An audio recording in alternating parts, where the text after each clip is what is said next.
Perhaps Mr. Minkelers hasn't paid his gas bill.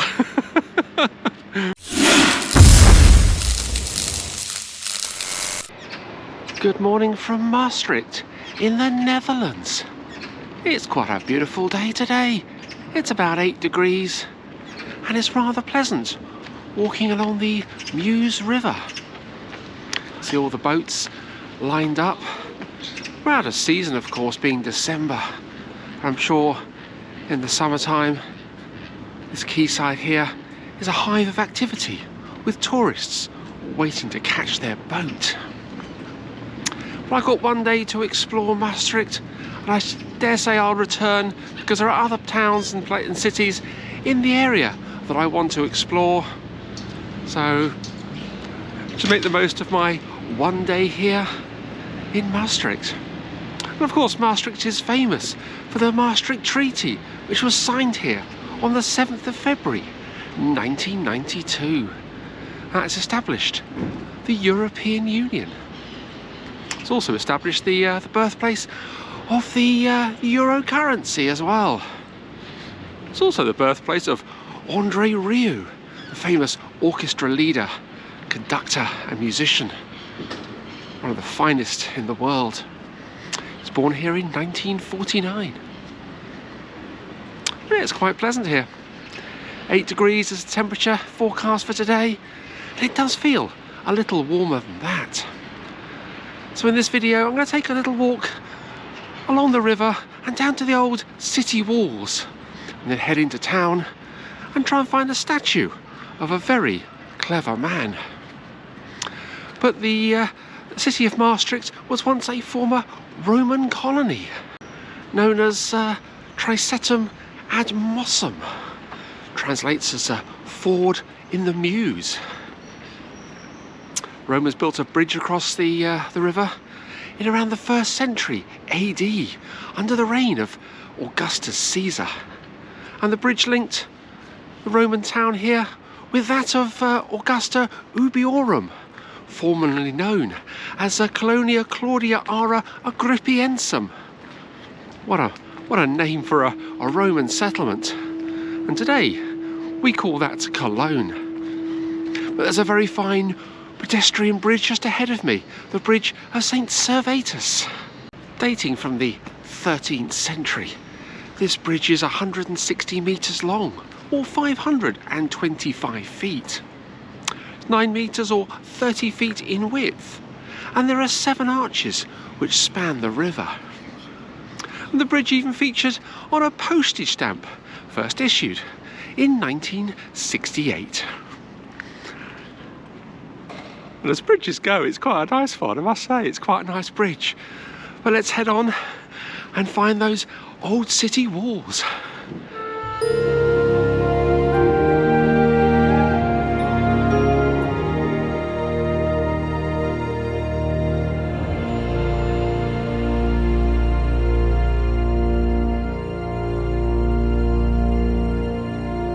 I'm rather enjoying the morning air here in Maastricht. Been quite a little pleasant walk up from the bridge. But I've come across a section of old wall. Now, most of the old walls here date from the 13th and 14th century. And there are 5 cannons outside the walls. And there are 2 different types here. Now, I'm not don't have great knowledge of artillery. But there's one here at the back which with some writing on which says 1819, and a rounded area at the back. But there's a different shaped cannon further up here. This one's a lot larger in the barrel, especially at the back to where the cannonball would have been, and the priming chamber, which is the bit at the top where you fill with gunpowder, light it with the torch, burns through into the gunpowder reservoir at the back of the barrel, and that ignites, pushes the cannonball through the barrel and out towards the enemy. And it's got a different bit on the back. It's like I don't know what you would call it. I'm not an expert on artillery, but somebody might know. If you're watching, you know the meanings behind the structural differences at the back of a cannon, then please let me know. I'm trying to learn as much as I can about artillery. But on the sides where the barrel would have mounted the carriage, there's a date on the side which reads 1603, which makes it quite an old artillery piece. But it's nice to look at. There's say 2 different types here, 3 dating from 1819, and presumably the other large cannon dates from a similar period around 1603. Really nice. And what's nice is these walls as well. Remarkably well-preserved section. But just up the end here is the city gate. So let's go and take a look at the city gate. At the end of the wall is a really impressive round tower. Another section of wall where you can see the arrow slits at the front, and a really impressive gatehouse. Now this is the Helpoort, or the Hell Gate, rather imposing 2 towers. It was built around the year 1229. There's a date written on the side, which is rather nice. Looking up at it, it really is an incredible gatehouse. I've seen gatehouses all over England, Ireland, and across Europe, and this one I think wins the prize as being the most impressive of all. It really is amazing to look at it, and it's actually the oldest gatehouse in the Netherlands, and its level of preservation really is quite remarkable. But I'll walk through the archway, and I can look up, and I can see the end where the portcullis would have been. Some boards up there now which have blocked it off, and the brickwork creating the arch. Really is quite amazing. Walk through so many archways on my travels from the Roman period all up to the medieval. And I often wonder just how many people have walked through these archways over the years. Ordinary citizens of towns and cities, and the famous and perhaps the infamous as well. There's a little courtyard here. You can see the inside of the arrow slit windows. Musketeers would have fired out, along with archers in the medieval period. And underneath the tower, again, there's another archway, and it looks like a little room as well down there, going perhaps underground into the basement of the tower. Really get a sense of history just walking through a location like this. But there are some steps, so I can actually go up and walk on the wall. So let's go and do that and just see if there's anything up on the wall that's worth looking at, because it really is very exciting looking at old walls. There's even a map on the wall here which actually shows the position of the fortifications against the town of Maastricht, or city of Maastricht, I should say, and the Muse River. I just head up these steps.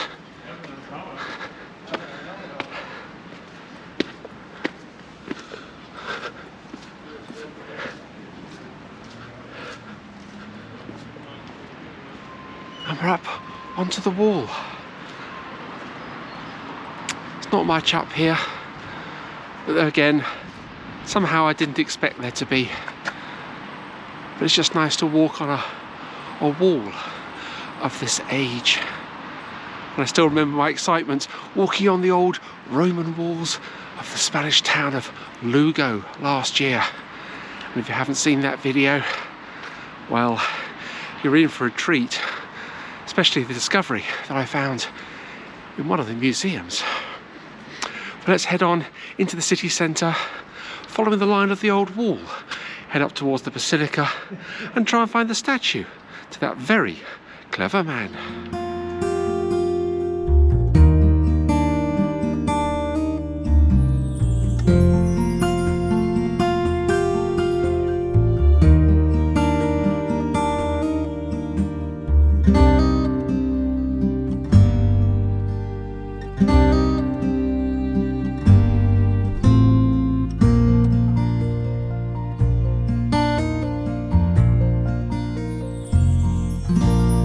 Enjoy looking around that gatehouse, and I found another section of wall as well in the gardens just a little further up. It's all remarkably well preserved. But just down here is a water mill. Now this was owned back in the 11th century by a man called Godfried de Bouillon, and he pawned it to the bishops of Liège. And the current building dates from 1609. There's a working water wheel and a lovely smell of baked bread in the air as well. You can see the bakers behind me busy baking bread. Probably a cafe here as well. Absolutely incredible to see a working water mill, water wheel. Saw one in Treviso last year, and another one in Sudbury in England a few years back. Only the third one that I've seen.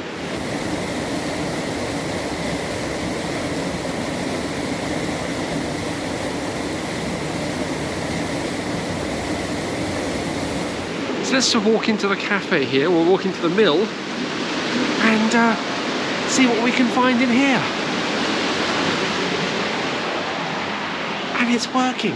You can actually see the cogs turning the wheels. I wonder if it does actually work. The grain would have been poured into the hoppers up on the upper levels, and the grinding stones would have ground it into flour. You see the collection areas where the grain would have been collected, or the flour would have been collected. It's absolutely fantastic in here. See the old sacks as well. Ah, that is absolutely brilliant. And an old millstone as well. The grooves in it for grinding the grain. Scales on the ceiling for weighing the sacks to make sure everybody got an equal measure, equal weight of flour. Absolutely fantastic. But let's see what else we can find. Let's go and find the rest of that section of wall and head up towards the Basillica. The smell of the bakery in there made me feel hungry.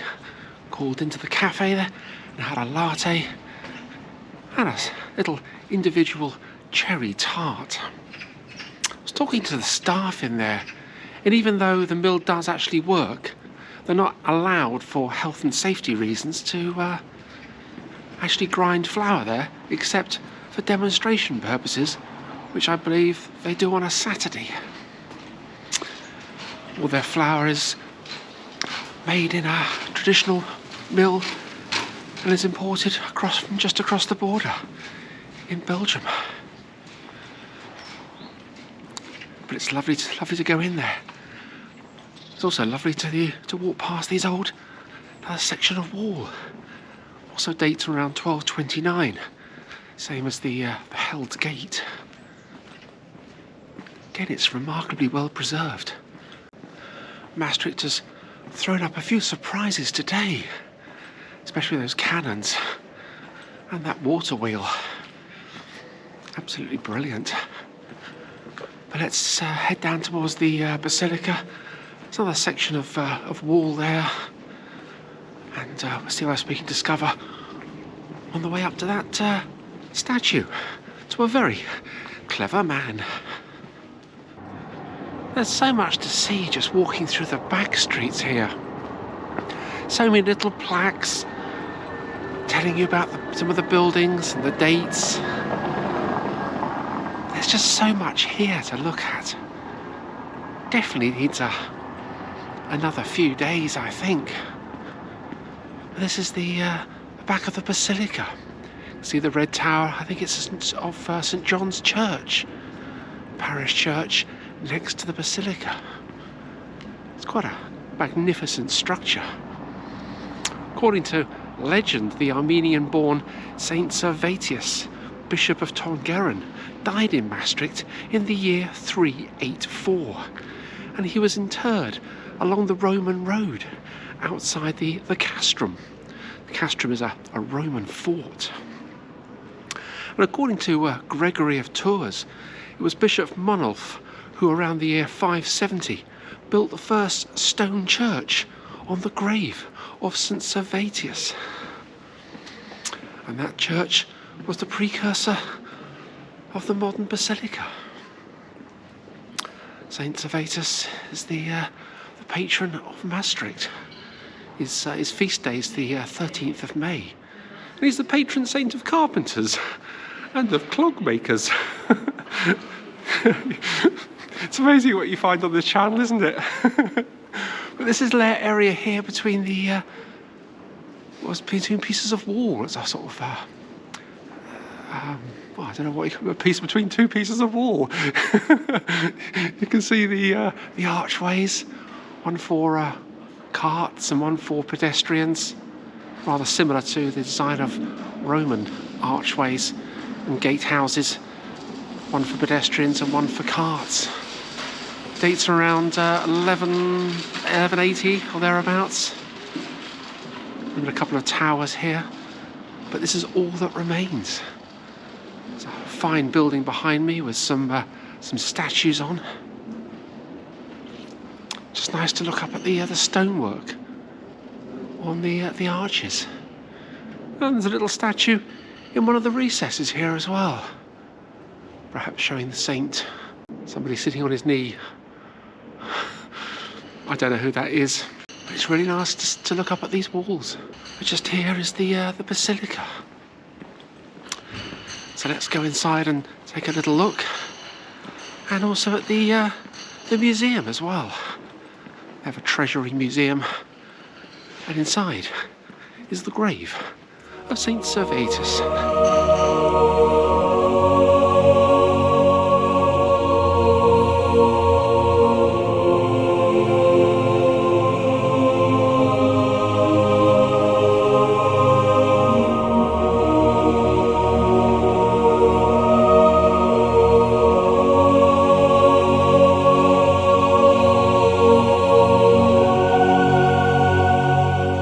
It's quite nice just to sit down and sit in the courtyard.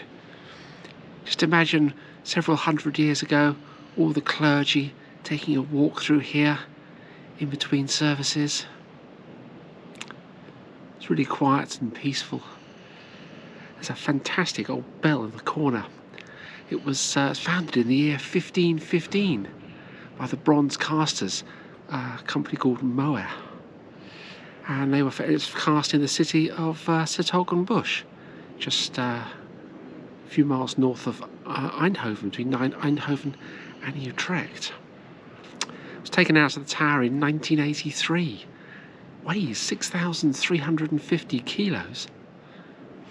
Quite a sizable bell. And you can see the markings on the side and the key to the kingdom of heaven. Yeah, it's quite nice to see that.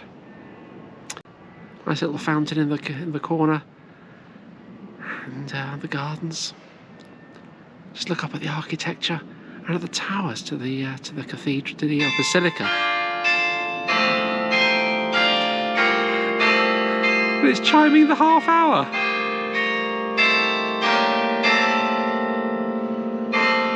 That's rather nice. Do you like hearing church bells, cathedral bells?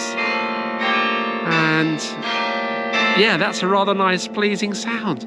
You get these types of sounds in the Netherlands. The church towers contain a little carillon which is linked to the shop, not the shop, the clock even. Yeah, it's chiming 12:30. Wow, it was lovely. That's a nice little treat.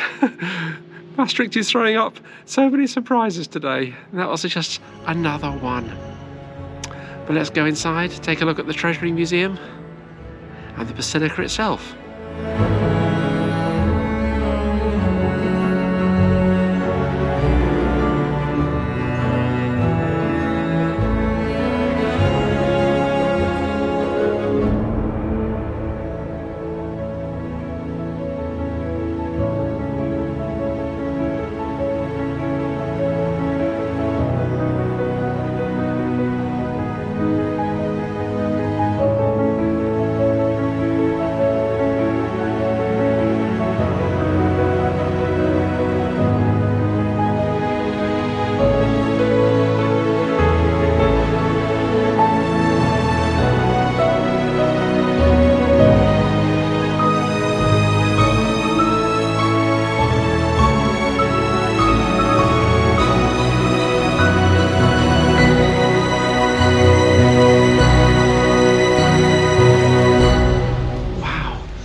incredible place to walk around.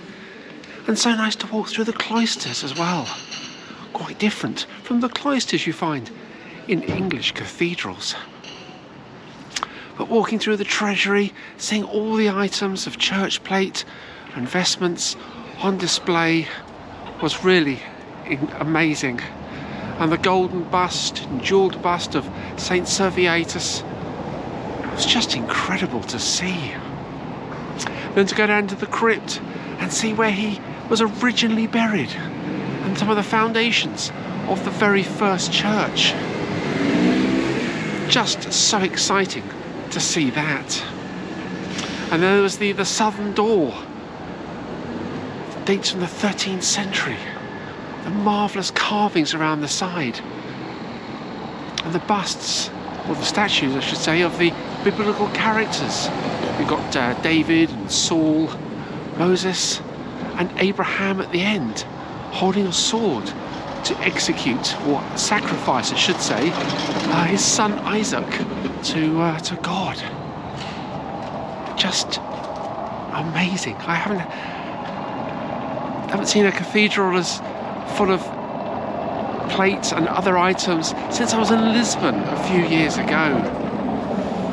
But the highlight was seeing the shrine, the golded, jewelled box that contains the remains of the saint. I've seen quite a few saints on my travels. It's always incredible to stand in front of the remains of a saint. But there we go. And I've come to the Christmas markets. We are a few days before Christmas. You can just see them ahead of me. But I'm not going to go in. I'll save that for another video. But I want to head down now and find a library built into a church and try and find that statue to a very clever man. I've avoided the hustle and bustle of the Christmas market. So tempted to go back in and take another look. But I walked down this little side street to an old church. This is the Dominican church, which was consecrated in the year 1204, just 50 years after the Dominican friars first came to Maastricht. The church today is redundant. It's no longer a working church. And like many redundant churches, it's taken on a new lease of life. Many become community spaces or trendy bars. But this one, it's a bookshop. So let's go inside and take a look.